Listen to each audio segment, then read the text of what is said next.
What do we value? Language, identity, power, desire. Who is an onlooker and who is a participant?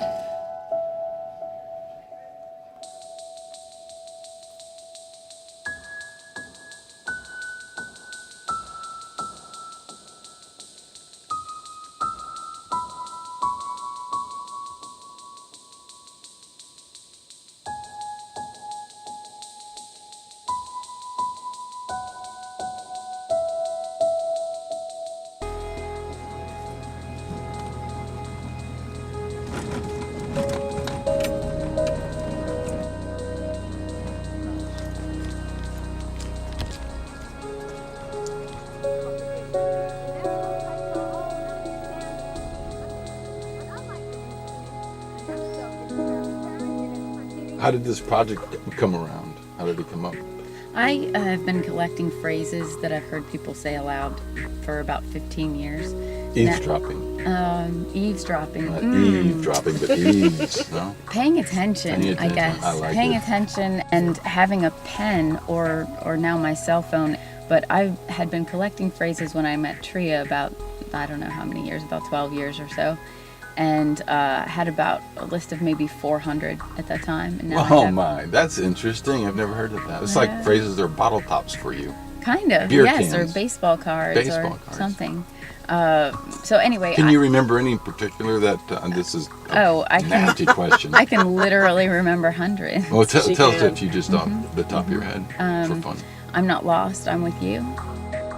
When I first started talking to Tara and Tria about this exhibit, I was nervous. I was concerned that they were taking on a topic that was really important and had so much history. But I was concerned about whether they could pull it off, truly. I had never seen Tara take on subject matter like this in such a direct way.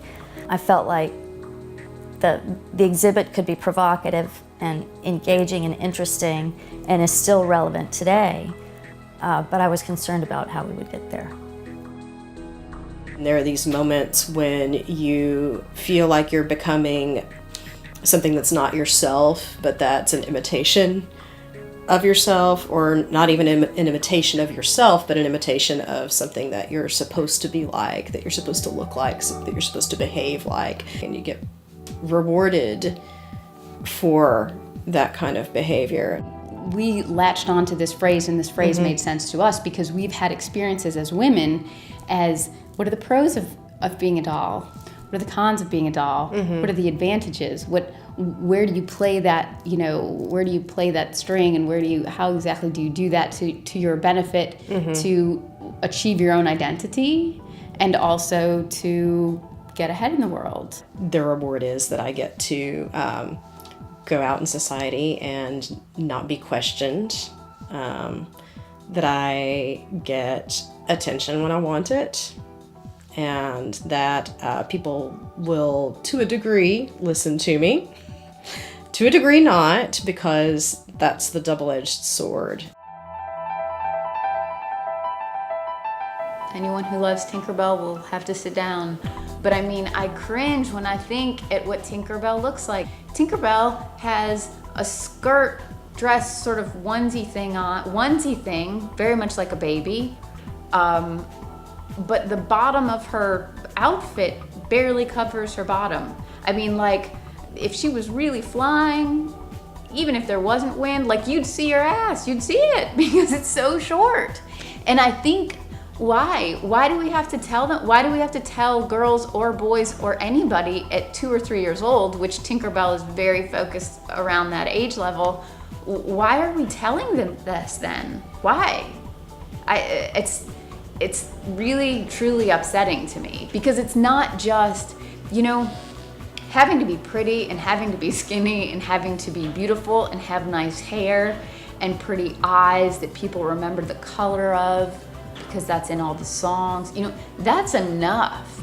But to add to that, this sexual element, when you're 2 or 5 or 6 or 10, or 12 or whatever, like that is just, it's inappropriate. It's not helpful. It's just not helpful. I had a lot of conversations with both of them throughout the course of this about the need for context and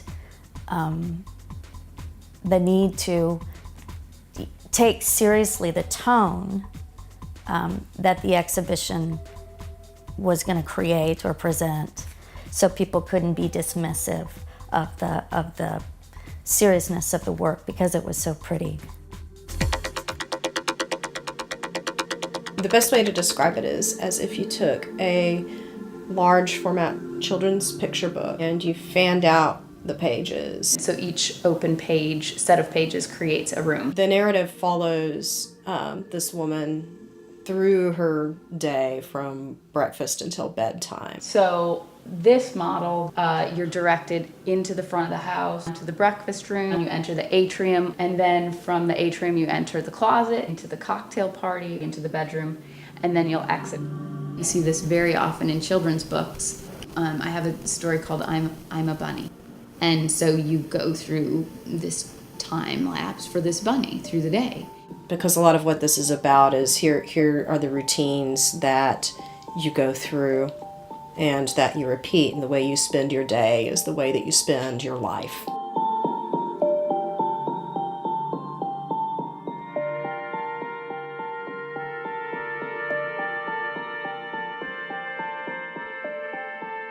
I think that the narrative, like the aesthetic of the work, smartly draws people in. It provides sort of a safe access point for the work because it's familiar, it's rhythmic. I'm just like a doll living here in Guy's house. I'm pretty as pretty can be. And then we changed it later to be we're pretty as pretty can be, because we wanted the idea that he participates in the system as well, that he's pretty too, he's part of it. My Life as a Doll sort of plays out something that happens in a lot of relationships. People have a tendency to project on others what they think they should be, who they think they should be, how they think they should act. We decided that every stanza really needed to have some hint at the precariousness of the situation. So there's a little bit of danger in each place, and it's not always overt danger. That sort of role characterization that's happening in the show plays out every day. In the context of the show, it's frustrating to me that the woman is still there. You know, she does feel, I surmise by what's played out there, she does feel trapped in a lot of ways. But I also wish that she would feel more empowered. You know, if she's trapped, then figure out how to get out of the trap. It seems like Guy is far away, though watching over me through the day. Foucault wrote about the panopticon, that the idea of that you might be being looked at is what keeps you under control in your daily life.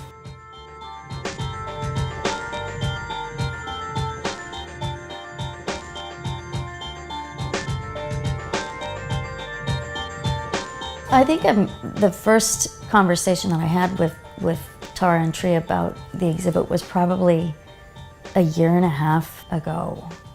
I had watched Tara's work, I've known her for years, but we'd never had a serious conversation about presenting her work at Diverse Work. She was kind of doing, you know, some public projects, some public sculptures, and simply talked about the ideas and sort of the framework that they were starting from.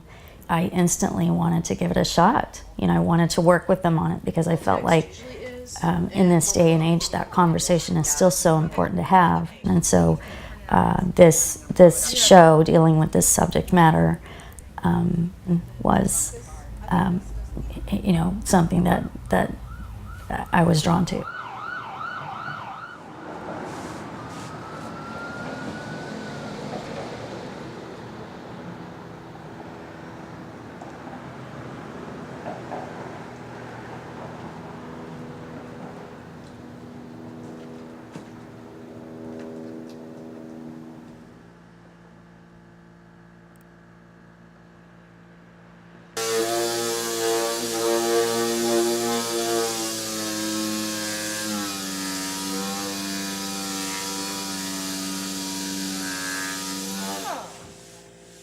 I've always done this, no matter what else is going on in my life, I guess, or done something like this.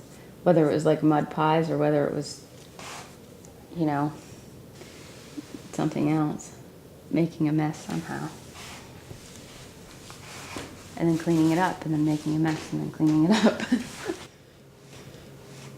I didn't think I could draw for the longest time. I didn't think I could draw until probably like 11th grade. I draw really differently now.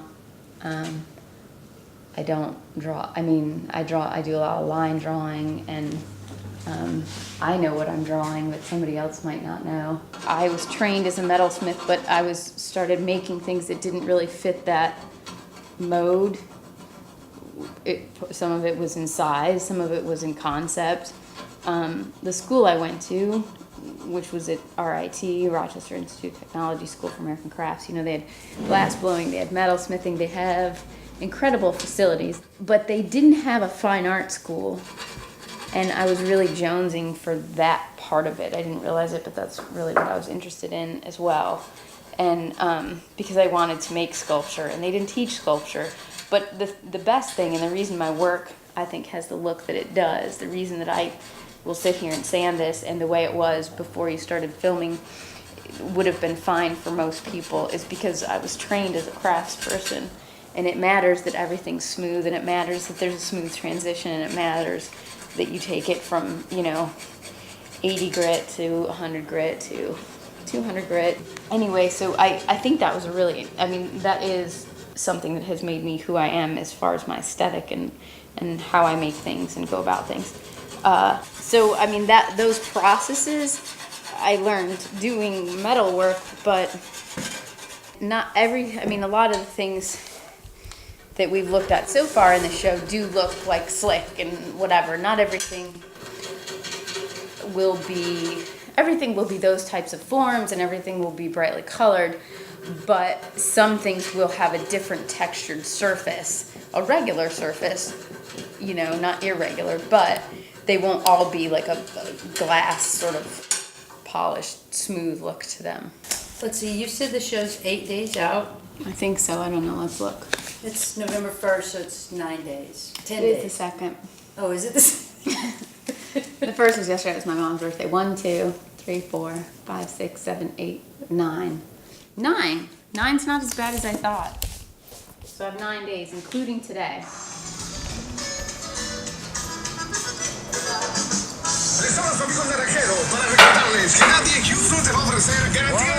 I'm gonna lay down. Can I lay on it? Isn't it gorgeous? Look at it. Look at all these. Did you get all these? Get all this. See those shadows? Black and white like that. Isn't that gorgeous? Yeah, I think that works.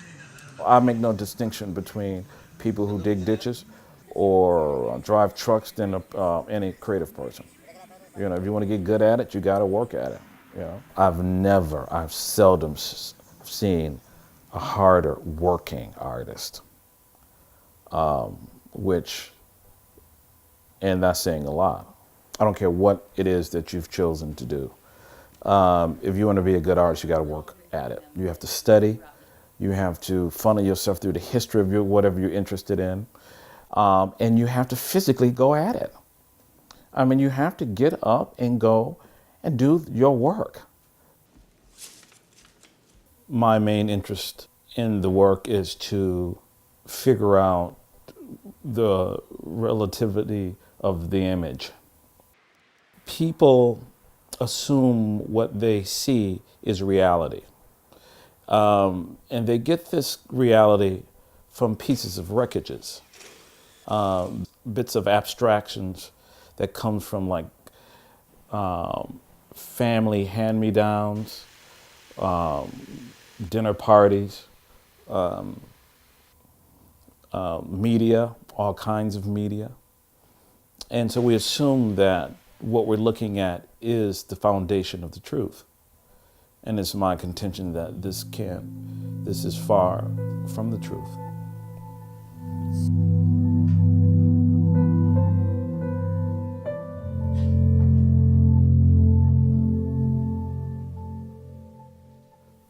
The plasticity of Taro's piece is both fog and dark.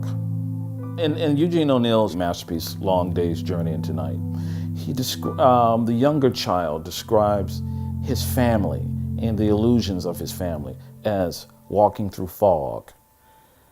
And this is very telling about most family units and most the complications between who you are as a physical being and what you are as an interior being. The shadow world, those dark spaces, those dark pieces of composition. And even if it's illuminated, like The Life of a Doll is illuminated, right? There's shadow worlds involved in that. Underneath this access of physical beauty, there are some dark things happening. You know, listen, this woman is reflected throughout culture, you know. I mean, you see this woman every day on cable television. You know, she's there. I mean, listen, anybody who saw Tara's exhibition, this ain't the first time they have seen this stuff. I mean, you know, all you gotta do is look, you see her, right? And it's sad though, just to see it, because this woman, and I'm talking about the person in Tara's show, has made a set of decisions, all right? Now she's here, surrounded by isms and things and artifacts from that decision made. And so, you know, now that we see a kind of melting away of just her confidence, you know, because she's trapped, you know, because now this stuff is just not a physical space, it's an interior space with this person. I find that very strange and interesting, you know, because I recognize that. Men can have that too, you know. It's when you get at home by yourself that you begin to war with yourself about these things, you know? It's when you get home and only you know what the situation is. It becomes quite problematic. It's conscience at that point.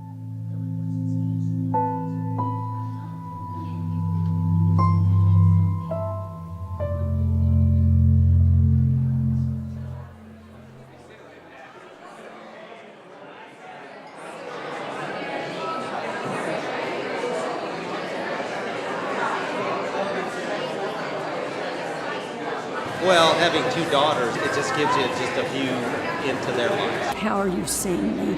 How am I fitting in, or do I meet your expectations? In the art world, you rarely see art that is honest. I think a lot of the issues that this installation addresses have been dormant since the 1960s. It was interesting to hear a whole world that I didn't know about. Very much that feeling of feeling trapped, but also being so afraid to lose him. In some ways I was put on display, but in some ways I wanted to be on display. It does make you think more about what some women face being married, just being married, and maybe feel like they're kept in maybe even in a beautiful house, but it might feel more like a cage. And this kind of makes you realize, like, if you just float along, that's not good enough, that's not complete. I want to know more. I want to know, like, what the whole story is. It's not negative in any way, it's not speaking ill of anybody, it's just sort of pointing out some things that perhaps people don't talk about, they feel, they don't know why they feel that, in a very gentle, playful, ironic, funny way.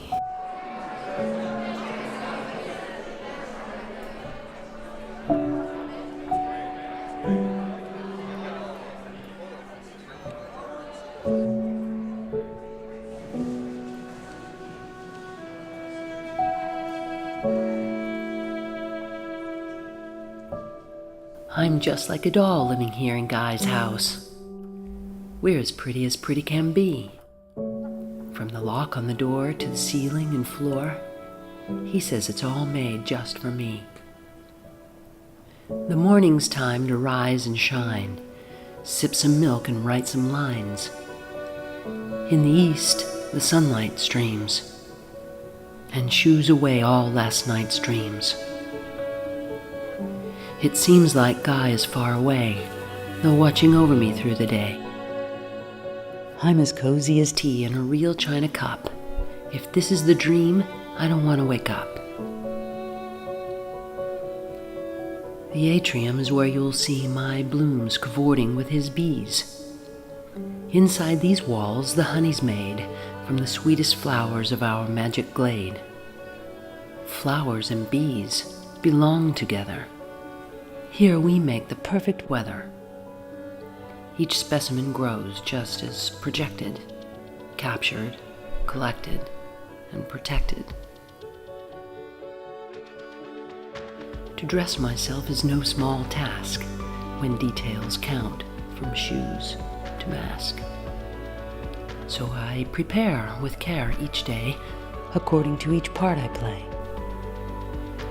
Gowns and gloves and shoes and rings fill my closet. All the things that help a doll to look just right. Beautiful, brushed, and buttoned in tight. A party.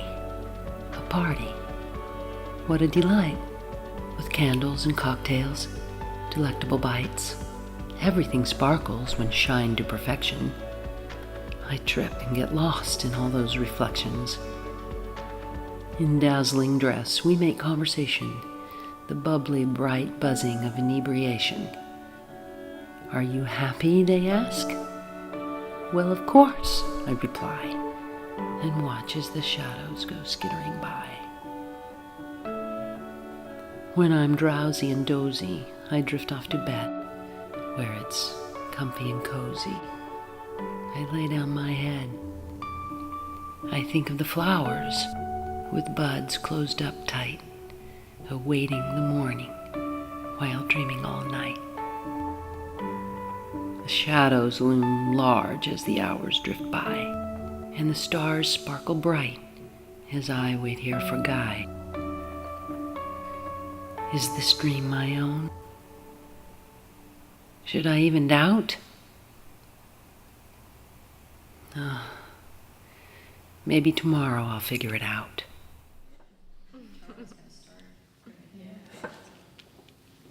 It takes a while as you walk through the rooms of the house to figure out who is an onlooker or a voyeur and who is a participant. Well, in this case, the distinction is moot, all right? Everyone in My Life as a Doll is an autonomous moving part. And it channels everything from Sandy Scoggin, Laurie Simmons, Nicole Eisenman, to Ibsen, Jacqueline Susan's Valley of the Dolls. Having the experience of walking, I suddenly had the image of Mrs. Havisham in Great Expectations, in her wedding dress, left behind, and the fact that she just wanders around that house and wanders around that garden, and that sense of being trapped, which I think gets us into what kinds of narratives do we get ourselves trapped in. Is it a dream or is it a nightmare? And I see that kind of playing through this entire installation as the sort of participant viewer is kind of walking through. We're constantly wondering, is this something we should like or something we should be really wary of? The scale at which they've done this and the way they have you moving through these rooms, and each one is very complex in its own right, and you know, the spatiality of each room, the way each miniature installation is done within this greater installation, you quickly drop away, I think, or I did anyway, quickly drop away your preconceptions and are turned to take a much, not only a closer look, but just to be in the presence of what you're seeing. The way that the clothes are named, and we do that. We know that we have, okay, I have a first date tonight. I know what I'm wearing. You know, it's like, okay, I have to go home for Christmas. Okay, I know what I'm wearing. I know what I'm not packing. I mean, we have those things, and the way that, but how much of that is about control? How much of it is about these things that are in our heads? And we know that, okay, when I go out, I want people thinking X, Y, Z. Okay, that means my hair this way, my face, and all the way down, and how much of it is about this kind of the way that we are striving so hard for control, but then ultimately showing that's the problem. We can't find that kind of control. In exaggerating a world that we know, everything becomes a little bit more sinister, and we're initially attracted to it, and then also kind of maybe apprehensive about our attraction because some of the familiar things have become a little repulsive almost. That's exactly what it is. It's giving you a safe and imaginary, like a dollhouse, a safe and imaginary place that's both recognizable and yet completely strange, where you can kind of try out.